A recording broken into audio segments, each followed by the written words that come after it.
CM Chandrababu Naidu కుటుంబ సభ్యులతో కలిసి నారవారేపల్లిలో నిర్వహించిన సంక్రాంతి వేడుకల్లో పాల్గొన్నారు. టీటీడీ వేద పండితులు ప్రత్యేక ఆశీర్వచనాలు అందజేశారు. గ్రామ దేవత దొడ్డి గంగమ్మ, కులదేవత నాగలమ్మ దేవాలయాలను సందర్శించి ప్రత్యేక పూజలు నిర్వహించారు.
వైఎస్ జగన్మోహన్ రెడ్డిని ముఖ్యమంత్రి చేసుకోవడానికి రాష్ట్ర ప్రజలు సిద్ధంగా ఉన్నారని అన్నారు. నటి YSRCP spokesperson R A Shyamala. ప్రతి కార్యకర్త కూడా, ప్రతి వైఎస్ఆర్ కాంగ్రెస్ పార్టీ నాయకులు కూడా ఈరోజు జగన్మోహన్ రెడ్డి గారికి అండగా ఉంటూ మళ్ళీ 29లో ఆయన ముఖ్యమంత్రిగా చేసుకుని ఆయన రుణం తీసుకున్నటువంటి ఒక బాధ్యతను ఈరోజు రాష్ట్ర ప్రజలు, వైఎస్ఆర్ కాంగ్రెస్ పార్టీ కార్యకర్తలు, నాయకులు తీసుకోవడం జరిగింది. ఈ రోజున సంక్రాంతి సందర్భంగా పండుగ జరుపుకుంటున్నారు, కానీ అసలైన పండుగ చేసుకోవాల్సినటువంటి రైతన్న ఇంట్లో పండుగ జరగట్లేదు. జగనన్న హయాంలో ప్రతి రైతన్నకి ప్రతిరోజు ఒక పండుగలాగే ఉండేది, కానీ ఈ రోజు రైతు మొహం మీద చిరునవ్వు మాయమైంది. రైతు ఏ చేత్తో అయితే పంట నాటాడో అదే చేత్తో పంటను రోడ్డు మీద పడేసేటువంటి స్థితిలో ఈ రోజు రైతుని ఉంచిన ఘనత ఈ కుటుంబ ప్రభుత్వం మూట కట్టుకుంది.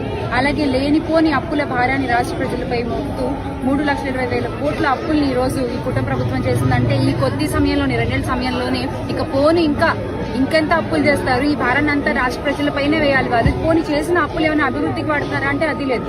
మెడికల్ కాలేజీలు కట్టడానికి డబ్బులు లేవు, ఫీ రియంబర్స్మెంట్ ఇవ్వడానికి డబ్బులు లేవు. శ్రీకాళహస్తీశ్వర ఆలయంలో శ్రీ గురు దక్షిణామూర్తి అభిషేక సేవ శాస్త్రయుక్తంగా జరిగింది.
నారవారిపల్లిలో ముఖ్య